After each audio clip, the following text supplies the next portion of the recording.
돈다방 미쓰리 시작하겠습니다. 오늘 돈다방 미쓰리에서 준비한 내용은요, 영국 문제와 이란 문제를 간단하게 점검을 해볼 거고요. 가장 집중적으로 다룰 부분은 바로 홍콩 문제입니다. 지금 현재 뉴욕 증시는 처음에 그렇게 기대하지도 않았던, 기대는커녕 오히려 마이너스 성장을 기록하지 않을까 했던 3분기 기업 실적 시즌에서 기업들이 의외로 선전하고 있는 모습이 나오고 있고요. 거기에다가 연준이 7월달, 9월달, 10월달 연속 3번 금리를 인하하고 있고요.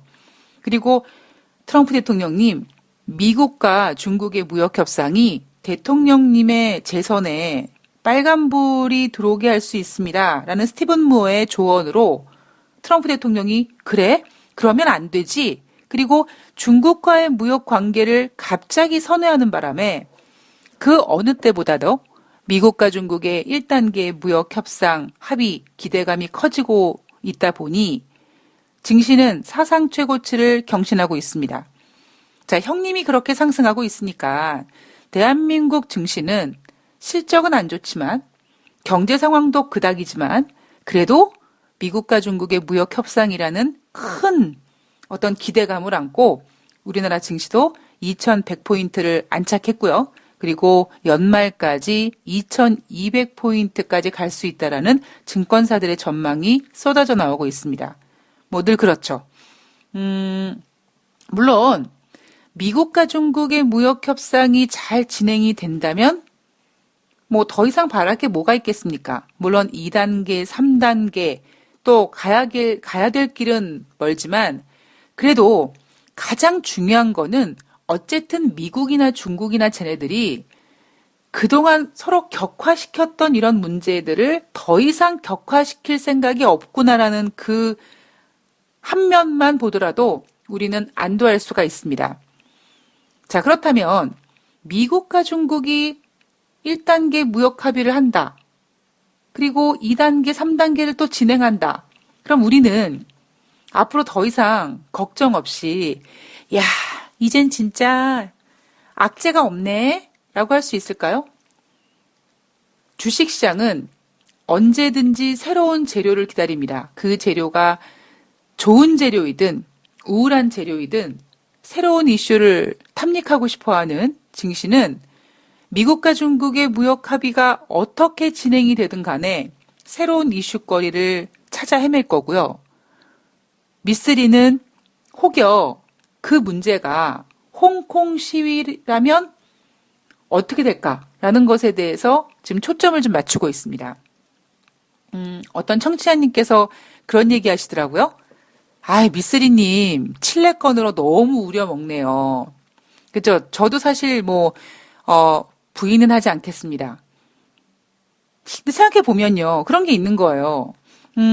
사실 저도 방송 녹음하면서 뜬금없이 던졌던 얘기거든요. 아니, 칠레에서 이렇게 지금 시위가 진행되고 있는데, 이거 칠레 에이펙 정상회담이 이게 진행이 되겠어? 만약에 진행이 안 되면은 미국과 중국의 무역 협상은 어떻게 되지? 라고 그냥 정말 뜬금없이 던졌던 얘기인데, 그 이야기가 실화가 되니까 저도 솔직히 좀 놀랬고요. 놀래다 보니까 방송에서 이제 몇 번 언급을 해드렸습니다. 우려먹는다라는 거, 예, 물론 저도 인정. 그런데, 다른 증권 전문가들 보면은요, 몇 년 전에, 4, 5년 전, 하물며 10년 전에 자기가 추천했던 종목이 100%, 130%, 몇백 프로 수익 났다. 이걸로 계속 10년째 우려먹는 증권 전문가들도 많아요. 예, 거기에 비해서 저는 좀 귀엽게 봐주셔야 되지 않을까. 저는 그런 생각을 합니다. 네, 어쨌든, 홍콩 문제에 대해서 오늘 좀 집중적으로 다뤄볼 생각입니다. 자, 제일 첫 번째 봐야 될 부분은 바로 영국 문제인데요.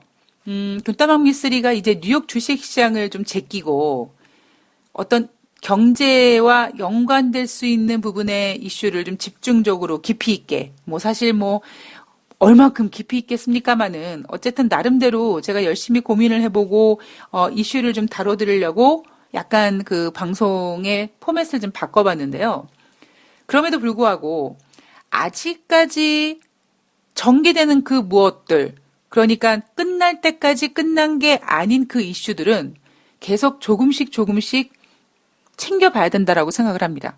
근데 여러분들이 지금 마치 아무 일도 없는 것처럼 그냥 미국과 중국의 무역 협상이 1단계 합의가 되면 세상에 평화가 올 것 같은 그런 안도감에 빠지시지 않도록 여러분, 영국 문제 아직 끝날 때까지 끝난 게 아니에요.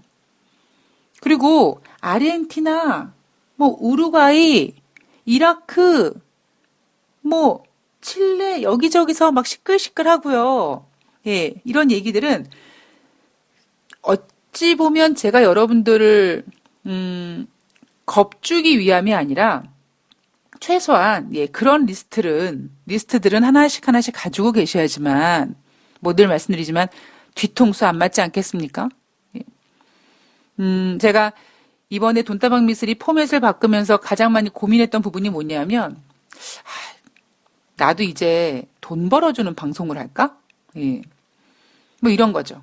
여러분 더 올라갈 수 있어요. 탈탈 터세요. 칩하세요. 그럼 벌 수도 있겠죠. 근데 그거보다는 여전히 돈다방 미스리는 돈을 벌어들이는 방송이 아니라 돈을 지켜드리는 방송을 하는 게 그냥 저의 갈 길이다라는 생각을 합니다. 어쩌겠어요. 이 방송을 진행하고 있는 미스리에게 생겨먹은 게 그렇게 생겨먹었기 때문에 방법이 없습니다. 예, 글쎄요, 제가, 좀 웬만큼, 저는 그 평범하다는 것이 세상에서 가장 어렵다라고 생각하는데, 그냥 남들이 흔히 얘기하는 웬만큼 평범하게 성장하고 웬만큼 평범하게 살았다면 세상을 되게 긍정적으로 보고, 여러분, 좋을 것 같아요. 잘 될 것 같아요. 라고 할 수 있지만, 제가 그렇게 흔하디 흔한 그 평범함을 가지고 있지 못하다 보니까 항상 조심하게 되고, 항상 염려하게 되고, 왜냐하면 조심하고 염려하지 않는 상태에서 무너지게 되면 못 일어나니까. 돈다방 미스리를 청취하시는 여러분들 중에서 혹여 20대가 계시다면 아니면 30대가 계시다면 괜찮습니다. 무너져도요. 일어날 수 있어요. 젊음이라는 게 있고요. 기회라는 게 있습니다. 그런데 제 경험으로 미루어 보아 제가 30대 한 초중반에 무너졌었거든요. 정말 크게 무너졌는데 그때 제 멘토님께서 해주신 얘기가 이제 다시 또 일어났을 때 무너지면 결코 못 일어난다. 그러니까 시간이 걸리더라도 천천히 제대로 일어나야 된다라는 이야기를 제 귀에 딱지가 덕지 않도록 해주셨거든요. 처음엔 그 얘기가 무슨 얘기인지 몰랐었습니다. 빨리 일어났으면 좋겠죠. 빨리 제가 잃어버렸던 돈도 다시 벌고 싶고 제가 잃어버렸던 위치도 별거 아니지만 그래도 좀 찾고 싶었습니다만 제 멘토님께서는 매번 그렇게 조언을 해주셨거든요. 다시 무너지면 못 일어난다. 근데 제가 한 40대 이제 중반 정도가 되니까 그 이야기가 무슨 뜻인지 정말 뼛속 깊숙한 곳까지 느껴지더라고요. 물론 제가 지금 일어난 것도 아니지만 만약에 또다시 무너진다. 또다시 저 밑바닥으로 간다라고 한다면 저는 30대 중반에는 다시 일어나야지라는 어떤 그런 의지가 있었습니다만 지금은 그냥 삶을 포기할 것 같아요. 자신이 없어요. 체력적인 면도 그렇고요. 그리고 마인드적인 면도 그렇고 자신이 없습니다. 그래서 혹시 이 방송을 듣고 계신 분들은 어차피 돈다방 미스리라는 방송은 이거 조심하세요, 저거 조심하세요라는 주의를 환기시켜드리는 방송이라면 여러분들께서는 20대, 30대시라면 좀 다치셔도 되고요. 실패하셔도 됩니다. 그런데 어쩌면 돈다방 미스리를 들으시는 청취자님들 중에 40대 이상 되시는 분들은 조심하셔야 돼요. 무너지면 못 일어나요. 그게 단순히 인생이라는 면도 있지만요. 제가 주식 매매를 정말 많이 해본 사람으로서 여러분 그거 아시잖아요. 1,000만 원으로 주식 투자를 했을 때 10% 벌면 얼마입니까? 1,100만 원이죠? 근데 1,000만 원으로 만약에 10% 까먹으면 얼마입니까? 900만 원이죠? 그러면 나 1,000만 원 투자했는데 10% 까먹었어. 그래서 900만 원이야. 그럼 다시 원금을 회복해야지. 그래서 900만 원으로 다시 투자해서 10% 수익을 내면 그게 1,000만 원이 됩니까? 아니죠. 그죠? 990만 원인 거죠. 그래서 제가 방송에서 현금을 좀 갖고 계십시오. 현금도 투자입니다. 라고 해드리는 이유는 뭐냐면 내가 뭔가 원금을 회복하기 위해서 계속 매매를 돌렸을 때 매번 매매를 할 때마다 수익이 난다면 상관이 없습니다만 그렇지 않은 상태에서 그리고 주식은 원래 조금 주고 많이 뺏어가는 녀석이다 보니까 혹여라도 예수금을 다 투입해서 어느 정도 조금씩 돈 버는 맛에 맛들여가지고 초심을 잃어버리고 무리하게 매매를 했을 때 일명 한 큐에 가거든요. 그러면 한 큐에 가면 예수금이 그만큼 투자금이 줄기 때문에 회복하기가 상당히 어렵습니다. 물론 화수분 같은 돈줄이 있어서 계속 돈을 투입해서 또 살 수 있는 돈이 있으신 분들은 즉 주식을 장난으로 재미삼아 스트레스용으로 하시는 분들이 계시다면 상관이 없지만 그런 것이 아니라면 주식시장에서 한 번 매매가 어긋나서 무너지면 일단 첫 번째 심리적으로 지는 거기 때문에 힘들고요. 두 번째는 예수금이 줄기 때문에 어렵습니다.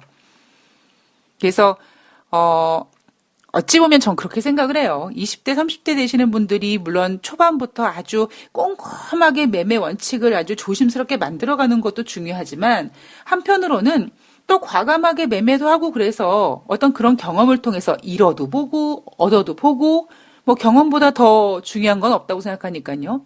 그러나 40대 이상 되시는 분들은요. 매매에 정말 신중하셔야 된다고 생각을 합니다. 자, 다시 주식 얘기에서 경제 이야기를 좀 돌아본다면 자, 돈다방 미스리는 여기저기서 지구촌 곳곳에서 일어나는 일들을 좀 짚어드리려고 한다. 자, 오늘 첫 번째 이야기 영국입니다. 영국은 현재 일단 12월 12일 날 조기 총선을 하기로 했습니다. 그런데 이 조기 총선이 어찌 보면 갑작스럽게 결정이 된 거잖아요. 그래서 지금 보수당과 노동당이 총선과 관련돼서 우리는 총선에서 어떻게 하겠습니까? 뭐 우리가 집권하면 어떻게 하겠습니다라는 그런 구체적인 공약집을 둘 다 내놓지 못하고 있다고 합니다. 그래서 전문가들이 분석하는 결과가 뭐냐면 만약에 지금 현재 보수당이 집권하고 있는데 이번 총선에서 이 집권하는 당이 보수당이 아니라 만약에 노동당이 됐다. 그랬을 때 노동당은 2017년에 그때 총선했을 때 당시 내놨던 73조 규모의 지출 약속을 다시 제시할 가능성을 높게 보고 있고요. 만약에 보수당이 집권을 하면 재정 지출 규모가 2023년까지 GDP의 43.3%까지 상승할 가능성이 있다고 합니다. 그리고 지금처럼 보수당이 계속 집권을 한다면 재정 지출 규모가 2023년까지 GDP의 41.1%까지 간다고 합니다. 자, 결국 그 얘기는 뭐냐면 12월 12일까지 지금 어쨌든 그 전까지 보수당과 노동당이 공약집을 내놔야 되는데 결국 그 공약집에는 돈을 풀겠다. 그죠? 돈을 풀어야지 민심을 얻지 않겠습니까? 예. 돈이 있으면 없던 사랑도 생긴다는데 가난이 문을 열고 들어오면 행복이 창문 밖으로 도망가는데 어떻게 해서든지 국민들의 마음을 얻기 위해서 저희가 이렇게 돈 풀겠습니다. 라고 해서 보수당이 집권을 하던 노동당이 집권을 하던 증세는 불가피할 거다라는 것이 지금까지 나온 이야기입니다. 자, 이란 문제로 좀 넘어가 보면은요. 이란은 유럽연합에서 4일날 이란이요 농축 우라늄 생산량을 크게 증가했대요라고 발표를 했습니다. 자, 그리고 유럽연합의 핵합의 지지는 이란이 그 합의 이행에 얼만큼 잘 지키느냐에 따라서 그 핵합의를 지지해 줄지 지지하지 않을지 달려있다라고 얘기하고 있습니다. 자, 이란 원자력청에서는요 이렇게 발표했거든요. 고성능 원심 분리기 가동으로 농축 우라늄 생산량 2달 전보다 10배 증가시켰습니다. 라고 발표했습니다. 자, 지난번에 미국이 이 핵합의를 탈퇴하고 다시 이란과 긴장감을 유지하면서 이란도 우리도 핵합의 이행하지 않을 거야. 1단계 조치, 2단계 조치, 3단계 조치 이렇게 계속 우라늄 농축의 생산량을 증가시키고 어떤 핵 개발의 그 진행 상황을 빠르게 전개시키고 있잖아요. 그리고 여기에 대한 어떤 해결 방법은 유럽연합이 미국 눈치 보지 말고 이란 원유 수입하고 그리고 금융제재 풀어줘라. 그런데 이게 프랑스에서 열심히 노력은 하고 있지만 그게 잘 쉽게 전개되고 있지는 않습니다. 자, 이란과 미국 간의 긴장감, 이 긴장감이 지난번에는 호르무즈 해역에서 영국과 이란 간의 긴장감으로 가기도 했었죠. 자, 그런데 다시 이제 원래로 이 핵합의 탈퇴 협정, 그거를 제일 처음에 시작했던 나라가 미국이기 때문에 결국 이란과 미국의 긴장감으로 다시 복귀될 겁니다. 근데 지금 트럼프 대통령은 이란 문제에 대해서 신경 쓰고 있지 않습니다. 왜 신경 쓰고 있지 않는지에 대해서는 뒤에서 다시 말씀드리도록 하겠습니다. 자, 홍콩 문제를 좀 짚어보면은요, 원래는 5일날 이 홍콩의 캐리람 행정장관이 상하이 국제수입 박람회에 참석한 다음에 다시 상하이에서 베이징으로 넘어가서 중국 최고부의 일원인 한정정치국 상무위원을 만나기로 했습니다. 이 내용은 제가 어제 방송에서 전달해 드렸습니다. 그런데 시진핑 주석이 4일날 캐리람 홍콩 행정장관과 미팅을 했습니다. 저는 이 기사 내용을 보면서 어떤 생각을 했냐면, 예전에 제가 증권회사 다닐 때, 뭐 예를 들면 본사에서 뭐 적립식 펀드든 ETF든 뭐 아니면 뭐 신용카드든 뭔가 이렇게 막 금융 캠페인을 이렇게 지시하잖아요. 니네 지점은 얼만큼 달성해, 뭐 계좌를 몇 개 만들어, 뭐 이렇게 캠페인에 대해서 이렇게 그 양을 정해줍니다. 분량을 정해주는데 너무 부담스러운 그 분량을 받을 때가 있습니다. 상황이 열악한데, 뭐 예를 들면 제가 근무하는 지점의 바로 옆에 우리보다 더 큰 증권사가 갑자기 개점을 한다든가, 뭐 여러모로 봤을 때 회사에서 그렇게 딱 정해준 분량을 다 채우지 못할 때 직원들은 죽는 소리 하죠. 아, 지점장님 이거 너무하잖아요. 이거 어떻게 해요? 못할 것 같아요. 막 징징징징징징 거립니다. 예, 지점장님도 아시죠? 자, 그걸 누가 알겠습니까? 그런 상황을 본부장님이 아시죠? 예, 그러면 어느 날 갑자기 이제 본부장님이 지점장을 소환합니다. 예, 그러면은 지점장님이 본부에 가는 날은 마치 그 소가 도살장 끌려가는 듯한 그런 표정을 지고 가시거든요. 그러나 직원들은 뒤에서 지점장님 화이팅! 가셔가지고요. 저희가 상황이 어떤지 꼭 알려주세요. 저희에게 좀 준 그 부담감을 조금 좀 이렇게 완화시키고 오세요. 화이팅! 뭐 이렇게 응원을 하고 지점장님을 등 떠밉니다. 그럼 지점장님은 많은 생각을 하고 가시겠죠. 본부장님 만나서 우리 지점이 상황이 좀 이런데 좀 어떻게 저희 지점에게 할당된 분량을 좀 이렇게 좀 덜어주시면 안 되겠습니까? 이런 얘기가 이 목구멍까지 올라오지만 지점장님은 절대 그 얘기를 못합니다. 왜냐? 본부장님이 이렇게 얘기하거든요. 열심히 하고 있네, 지점장. 난 자네를 믿고 있네. 이렇게 얘기하거든요. 그럼 거기서 이 옌병을 믿긴 뭘 믿어 힘들어 죽겠는데 야 그걸 어떻게 우리한테 하라고 할당을 하냐? 야 나 안 해. 들어서 안 해. 나 옷 벗을래. 이럴 지점장이 없다라는 거죠. 즉 본부장님이 그 무언이 아니라 그냥 어깨 두들기면서 혹은 우리 뭐 술 한잔 하면서 얘기하지. 술 따라주면서 나는 이 지점장이 진짜 수고하는 거 알고 있네. 나는 근데 지점장 믿고 있네. 이 얘기가 뭡니까? 얼마나 무서운 협박입니까, 이게? 그러면 그 지점장은 그 도살장에 죽으러 가는 그 소의 그 표정을 짓고 갈 때 이렇게 뒤를 돌아봤을 때 직원들의 그 눈빛이 있잖아요. 지점장님 가서 우리 지점에 할당받은 그 할당량이 너무 많다라고 꼭 항의해 주시고 꼭 좀 어떻게 화이팅 하세요 막 그랬는데 못 지키죠. 예. 캐리람 홍콩 행정장관이 6일 날 중국 최고부의 일원인 한정정치국 상무위원을 만나기로 했는데 6일이 아니라 4일 날 어찌 보면 중국 최고부의 일원인 한정정치국 상무위원보다 더 높은 시진핑을 만났단 말이에요. 그건 뭐예요?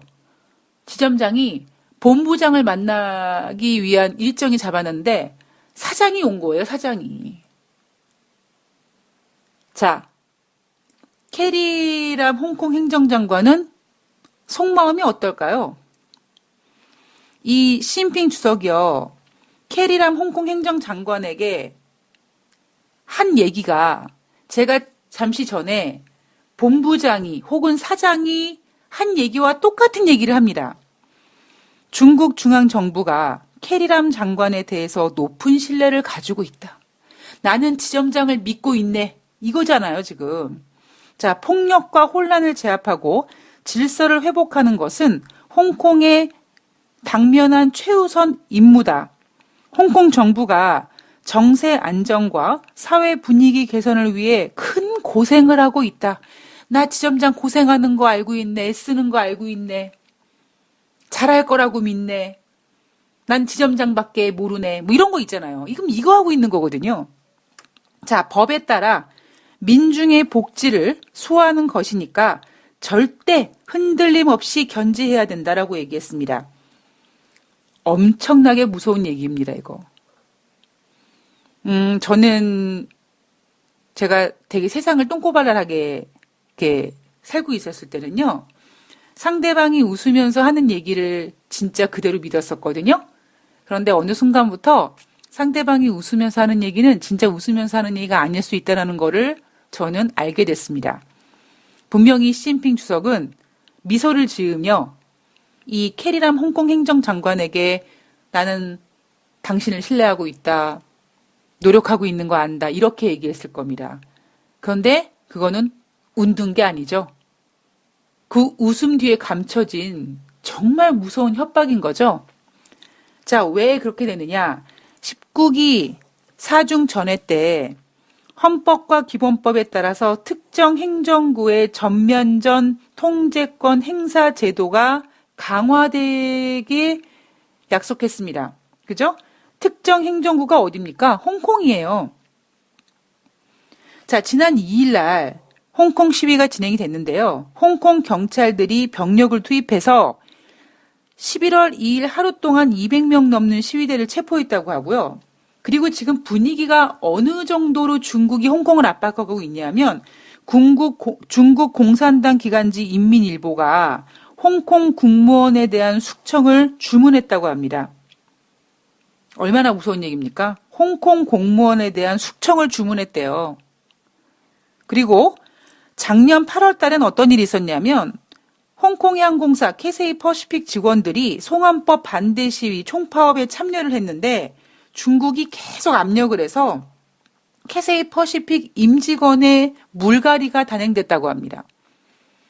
그 얘기는 뭐예요? 분명히 이 송환법 반대 시위에 참석한 직원들은, 캐세이 퍼시픽 직원들은 임직원이 아니라 그냥 일반 직원이에요. 뭐 승무원일 수도 있고, 뭐 예를 들면 뭐 파일럿일 수도 있고. 그런데 실질적으로 물갈이를 해버린 게 누구냐면 임직원을 물갈이 시켜버렸거든요. 그러면 이 메시지가 뭡니까?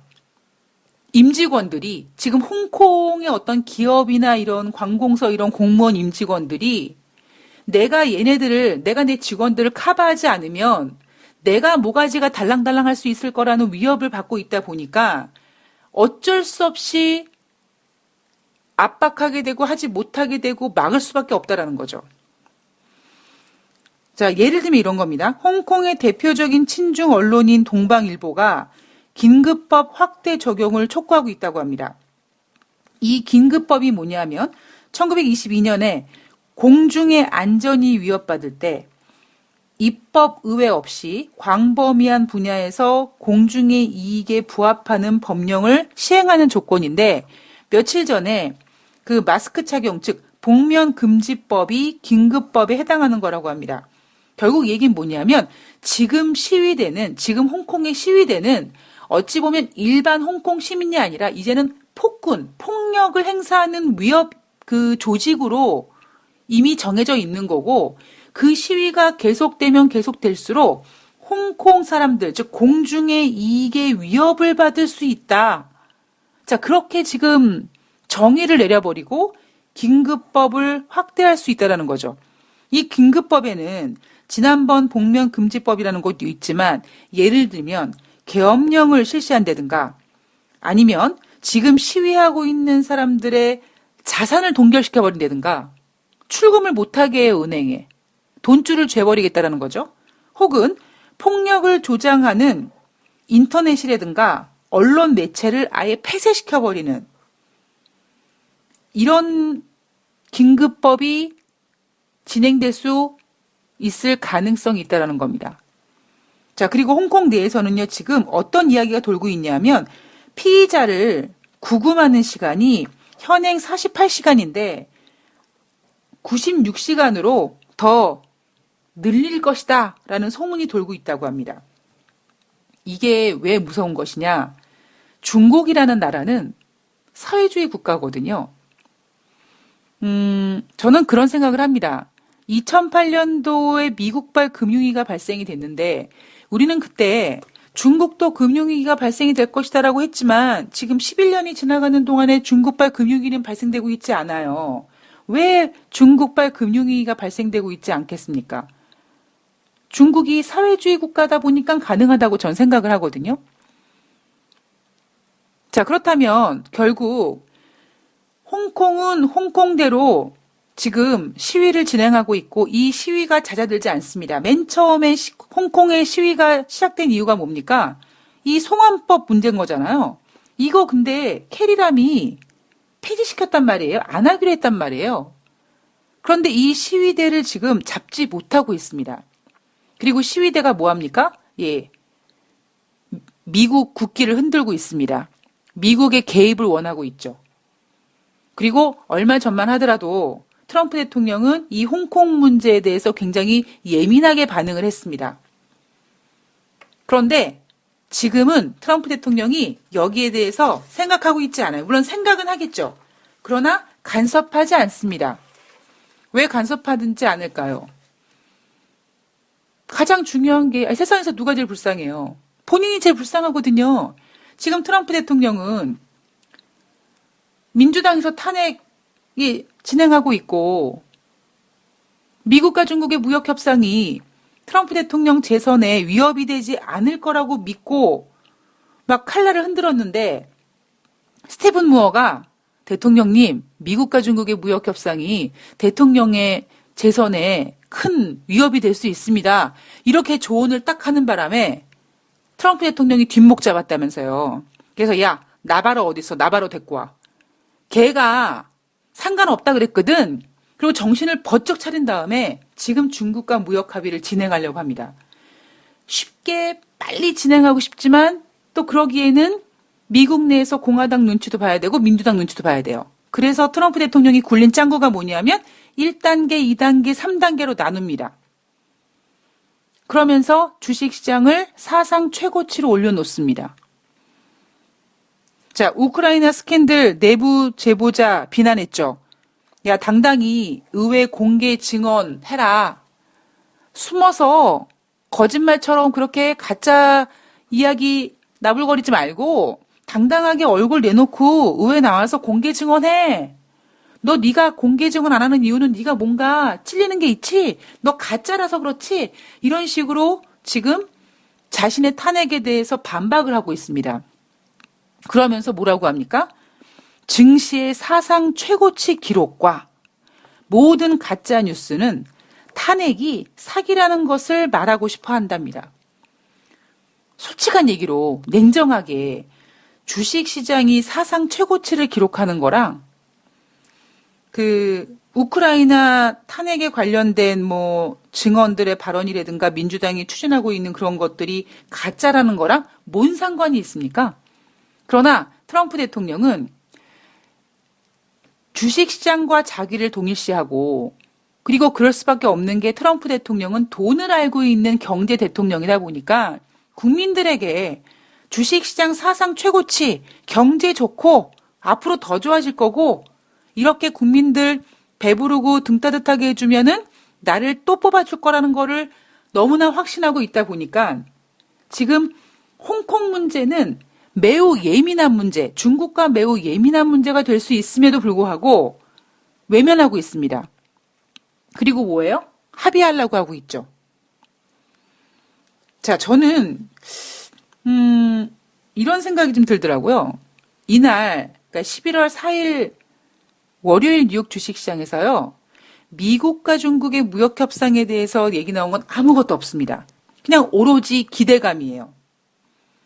뭐 새롭게 얘기 나온 것도 아니고요. 뭐 지난주에 나왔던 얘기, 1단계 무역 협정을 서명할 미국과 중국 정상회담 장소가 지금 물색 중이다. 트럼프 대통령은 아이오와에서 하면 좋겠다. 예. 왜 아이오와인지 어제 방송에서 제가 설명해 드렸습니다. 뭐 굳이 아이오가 아니어도 알래스카 혹은 하와이가 됐으면 좋겠고 하물며 지금 미국은 꼭 굳이 미국 아니어도 뭐 중국의 어느 지역에서도 상관이 없다. 이게 지금 여러분 미국 트럼프 대통령이 얼마나 양보하고 있는 건지 아십니까? 북한과 미국이 정상회담을 할 때도 왜 트럼프 대통령은 평양을 가지 않을까요? 왜 김정은이가 워싱턴을 가지 않을까요? 일명 우리가 흔히 얘기하는 그 나와바리라는 거에 대한 중요성이거든요.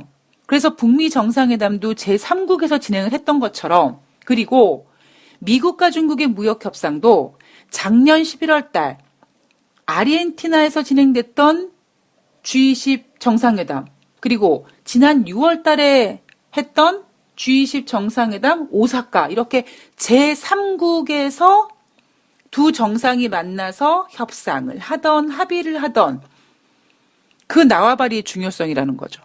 근데 트럼프 대통령의 소망은 뭐냐면 자신의 텃밭에서 시진핑을 끌어들여서 농민들 보란 듯이 저기 시진핑 저기 미국 농산물 400억 달러, 500억 달러 사주기로 했죠? 이거 확답받고 싶어 하고 그 확답을 받은 걸 그 표밭에 농민들에게 보여주면서 실시간으로 보여주면서 환호받고 싶어 하고 그리고 표를 얻고 싶어 했기 때문에 아이오와에서 하고 싶은 거죠.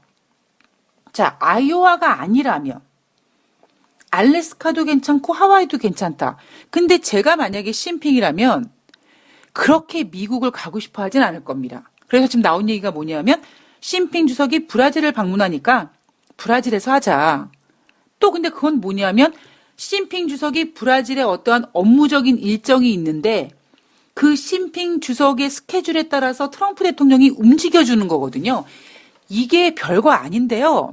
예, 굉장히 민감한 문제입니다. 그런데 지금 미국이 무슨 얘기까지 하냐면 아이오와도 괜찮고 알래스카도 괜찮고 하와이도 괜찮고 뭐 정 안 되면 중국의 어느 지역에서도 상관없다. 그 얘기는 결국 트럼프 대통령이 중국으로 또 넘어갈 수 있다라는 얘기입니다. 왜요? 그만큼 지금 트럼프 대통령이 미중 무역 협상을 합의를 해야 되는 아주 급박한 아주 긴급한 사태까지 가게 된 거고, 그 이유는 주식시장 때문입니다. 지금 지난번 칠레 에이펙 정상회담이 무산되고 칠레 대통령이 포기하고, 그러면 11월 16일부터 17일까지 진행돼야 되는 이 미국과 중국의 1단계 무역합의 정상회담이 어딘가에선 지금 진행이 돼야 되는데 지금 정확하게 날짜가 정해지지 않았습니다. 그리고 계속 나오는 얘기는 아이오와냐, 알래스카냐, 하와이냐, 마카오냐, 브라질이냐, 지금 장소가 뭐 곧 정해질 것이다라는 얘기만 나오고 있습니다. 그리고는 나오는 얘기는 없어요. 뭐 추가적으로 나온 얘기는 뭐냐면 로스미니 상무장관이 화웨이에 대한 미국 기업의 수출 제한 풀어주겠다. 이렇게 얘기하면서 미국의 대중무역협상 전략이 바뀌었구나. 미국이 중국과 협의를 하려고 하는구나라는 정도의 기대감이 있는 거고요. 어제 말씀드렸던 것처럼 뭐 미국이 중국의 인기 소셜미디어 틱톡을 상대로 쟤네들 저거 국가안보 위협을 초래하는지 한번 검토해봐. 검토 착수했다고 말씀드렸습니다. 그리고 미국이 대만 정부에다가 TSMC가 화웨이에 반도체 수출하는 거 막아라라고 압박했다라는 기사도 나오고 있습니다. 이 TSMC는 세계 최대 반도체 위탁 생산업체인데 이 TSMC가 화웨이용 반도체를 만들고 있다고 합니다. 그런데 이 TSMC가 만드는 화웨이용 반도체가 중국의 미사일에 사용되고 있다. 자, 미사일에 사용된다는 얘기는 이거는 무기고 무기에 사용되는 건 언제든지 중국을 무기로 미국을 위협할 수 있다. 즉, 그 얘기는 결국 미국의 안보에 위협될 수 있다라는 이유를 달고 대만 정부에다가 화웨이 반도체 수출하는 거 막아라고 압력을 넣었다고 하죠. 또 어제 말씀드렸던 것처럼 WTO에서 야 중국 니네 매년 4조 원 규모의 보복 관세 미국에다가 부과해도 돼. 이렇게 판정도 내려줬습니다.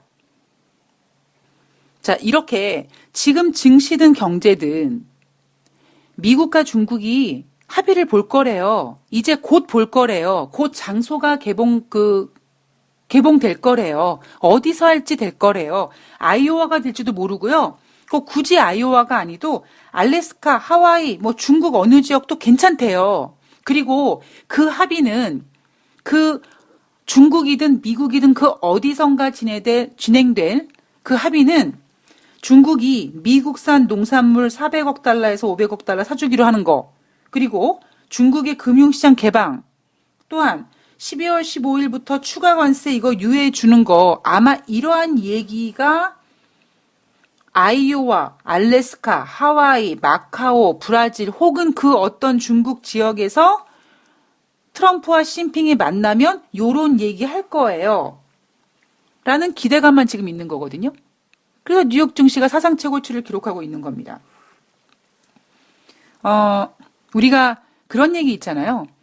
돈 벌 때 뭐 이렇게 막 들어오면 뭐 물 들어갈 때 노줘야 되고 땡길 수 있을 때 땡겨라고 얘기하는 것처럼 저는 트럼프 대통령이 지금 주식시장을 바라보고 있는 것도 마찬가지라고 생각이 듭니다. 올릴 수 있을 때 최고로 올리는 거예요. 만약에 뭐 다우지수가 28,000포인트 간다. 사상 최고치다. 그러면 그 다음에 28,000포인트가 깨져도 내가 대통령 임기 동안에 다우지수는 사상 최고치를 기록했다라는 기록이 남기 때문에 그 추후에 미국과 중국의 무역 협상이 조금 삐딱해서 증시가 하락하더라도 트럼프 대통령은 일단 지금 상태에서 기대감으로 올릴 수 있을 만큼 최대로 올려놓는 거죠. 이런 트럼프 대통령의 마음을 모르고 국내 증권사 직원들은 애널리스트들은 연말까지 2200 간다고 큰 소리를 뻥뻥 치고 있는 겁니다. 제가 보고 있는 좀 냉정한 관점은 이런 거죠. 솔직한 얘기로 실체가 없어요. 제일 중요한 건 여러분, 미국과 중국의 무역 협상이 정말 합의를 보기 위해서는요, 지금 진행되고 있는 관세가 인상되는 것이 유예되는 게 아니라 지금 부과되고 있는 관세가 철회돼야 되는 거거든요. 근데 철회시킬 생각은 없습니다.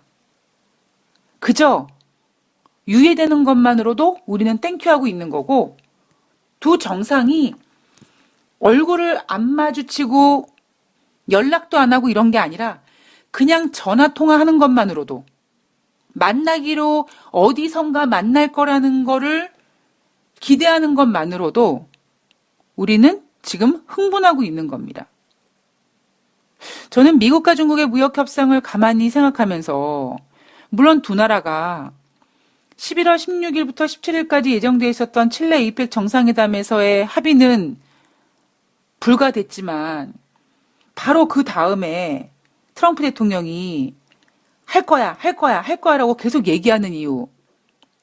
어쩌면 정말 중국과 무역 협상을 하기 위함이 아니라 증시가 하락할까봐 그 두려움으로 증시를 떠받들기 위해서 계속 할 거야. 이제는 아이오와가 아니라 중국도 괜찮대요. 제가 시진핑이라면 저는 미국 안 갈 것 같아요. 아까 제가 홍콩에 관련돼서도 말씀드렸지만, 시진핑이라는 사람이 제가 잘은 모르지만 그렇게 호락호락한 사람도 아니고요. 그렇게 호락호락한 사람이 아니기 때문에 미국 대통령이 트럼프가 된 거라는 이야기도 있을 정도입니다. 그리고 지금 상태에서 지난번 19기 사중 전회 때 트럼프 대통령, 그러니까 시진핑 주석의 후계가 어쩌고, 근데 후계 얘기 나오지 않았죠. 후계 이야기가 나온다는 얘기는, 야, 시진핑, 너는 지는 애야. 이거를 알려주는 건데, 후계가 나오지 않았습니다. 그 얘기는 뭐냐면, 여전히 지금 중국은 시진핑 나라예요. 그리고 그럴 수밖에 없는 게, 시진핑 주석이 지금 미국과 무역 분쟁을 너무나 잘 진행하고 있단 말이에요. 오히려 처음과 예상은 완전히 다르게 미국을 압박하고 있고, 공간을 내어주고 시간을 빼들어가고 있고, 지금 미국으로 하여금 양보를 얻어내고 있습니다. 중국에서 미국의 농산물 400억 달러에서 500억 달러 사준다고요?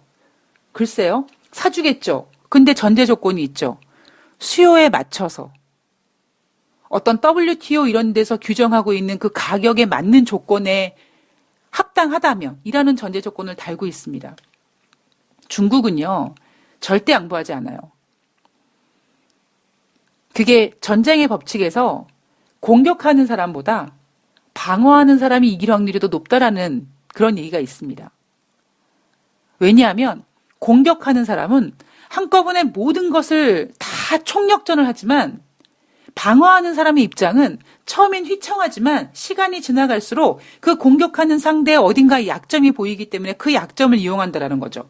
지금 시간이 지나갈수록 미국은 그 약점이 뭡니까? 바로 지금 진행하고 있는 미국과 중국의 무역 분쟁은 트럼프 대통령의 재선과 연결되어 있기 때문에 그 약점을 정확하게 캐치하고 있기 때문에 시진핑 주석은 양보하지 않을 겁니다.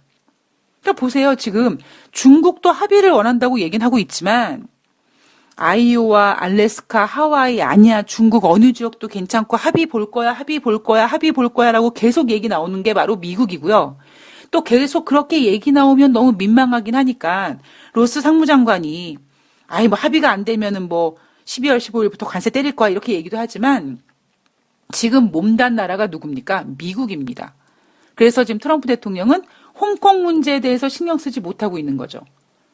그러나 이제 미국이 홍콩 문제에 신경 쓸 겨를이 없이 미국과 중국의 무역 합의를 지금 끌어내려고 하고 있고, 그래서 증시를 부양시키고, 그래서 트럼프 대통령 본인의 재선을 위해서 저렇게 노력하고 있는 저 상황을 지금 어떻게 처리하고 있냐면, 중국은, 시진핑은 홍콩을 강력하게 압박하고 있는 겁니다. 그런데 홍콩 문제는 저는 또다시 어찌 보면 미국과 중국의 패권 전쟁에 관세 전쟁이 12라운드 중에 1라운드라면 뭐 이미 지금 미국이 중국을 환율 조작국으로 지적했고 뭐 이런 과정에서 환율 전쟁 한 2단계로 넘어갔다면 아직까지 미국과 중국이 풀어야 될 패권 전쟁의 과제들은 너무나 많습니다. 그리고 어찌 보면 그 서막이 홍콩일 수도 있습니다. 제가 늘 말씀드리죠. 어떤 시위 같은 데서 사람이 다치고 사람이 죽으면 상황이 달라집니다. 자, 트럼프 대통령이 증시를 부양시키는 목적, 그 목적을 안다면 어딘가에 빈틈은 분명히 나올 겁니다. 이러다가 제가 제일 무서운 게 뭔지 아십니까, 여러분? 이러다 또 갑자기 분위기 싸해져요. 예. 늘 그래왔거든요.